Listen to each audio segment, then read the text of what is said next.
Hello and welcome to Top Story. French Foreign Minister Bernard Kouchner and his British counterpart David Miliband are in the Sri Lankan capital Colombo today on an EU-sponsored mission to persuade the Sri Lankan authorities to call a temporary truce in the fighting in the north of the country. Government forces have pinned the Tamil Tiger rebels into a narrow strip of land estimated to be no more than 12 square kilometres. But an estimated 50,000 civilians are thought to be trapped in there with them. International pressure is building on the government, but with victory now in sight after more than 25 years of brutal fighting, it wants to press home its advantage. And in an act of defiance that has angered the EU, it's refused an entry visa to Swedish Foreign Minister Carl Bildt, who had planned to accompany Bernard Kouchner and David Miliband. Well, joining me now to discuss developments in Sri Lanka is Professor Eric Mayer, who's a specialist on India and Sri Lanka and Vice President of the National Institute of Oriental Languages and Civilizations here in Paris. Thanks very much for being on the programme. First of all, what do you think lies behind that extraordinary decision to bar Carl Bildt from entry into Sri Lanka? Actually, the Sri Lankan government is extremely sensitive to any foreign interference into its own affairs, especially after the tsunami of 2004. But they let in Miliband and Kouchner, so why not Bildt as well? Yes, of course, Nordic countries are supposed to have helped the LTTE during the truce of 2 years after 2002. But the accusation is directed more against Norway than against Sweden, wasn't it? Of course, of course. So it's difficult to understand the position of the Sri Lankan government in this affair. Is it possible, do you think, that they hoped that the EU would, in an act of protest, cancel the visit altogether? Maybe. You cannot exclude because, as you that, say, they're not happy to have foreign delegations coming into the country at the moment. It may be the reason. Of course, there are contradictions inside the Sri Lankan government, and it is possible that the position of the foreign secretary is not the same as that of the defense secretary inside the government. Turning to the visit itself, what do you think that Bernard Kouchner and Miliband can hope to achieve in this visit, realistically? I am a little bit sceptical. I think it's a little bit too late to intervene. A little bit too late. But they will be pressing for this ceasefire. Ceasefire, not really ceasefire. I don't think the Sri Lankan government will accept any possibility of ceasefire. But the possibility to extend the mission of the International Red Cross, which is already trying to take civilians out of that zone. That is a possibility. And something has to be done, surely, about the plight of these civilians. As many as 50,000, according to some reports, who are stuck in that narrow strip of land up against the sea with the Tamil Tiger rebels.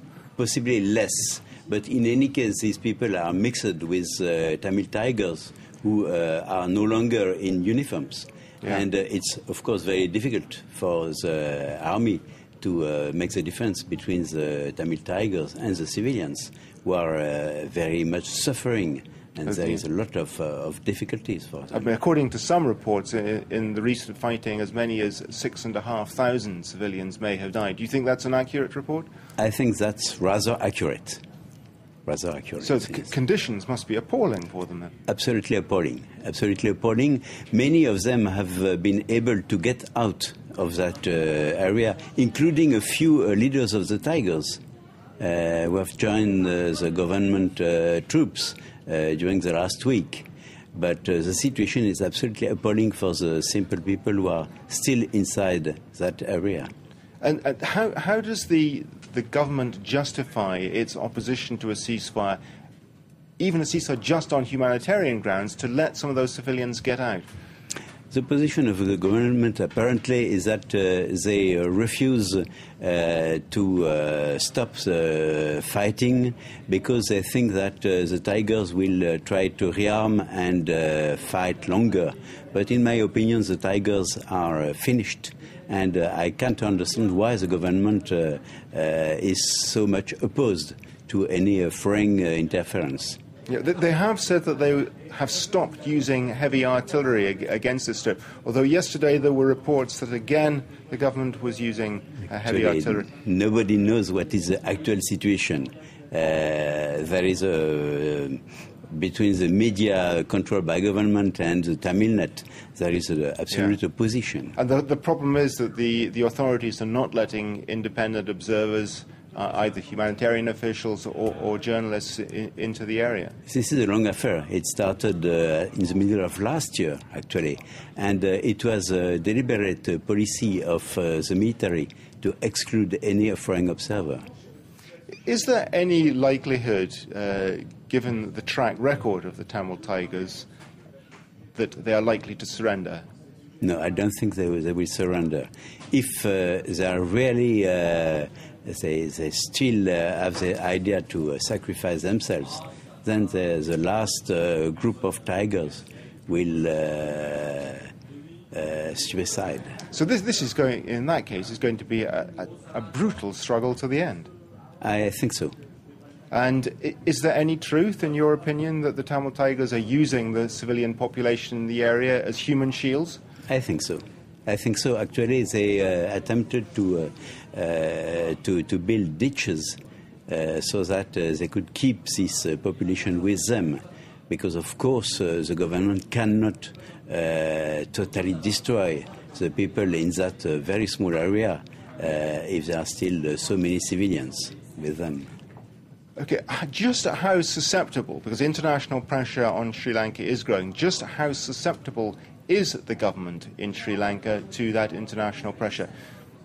It will be susceptible to international pressure if the fight continues for a long time, because the government is short of money, and they are demanding IMF loans to continue their policy. So that is a problem for the government. And they're going to need a lot of assistance once the war is over in reconstruction. Of course, reconstruction and managing the camps where so many people are still kept for different reasons. Some of them are still kept because there is some screening.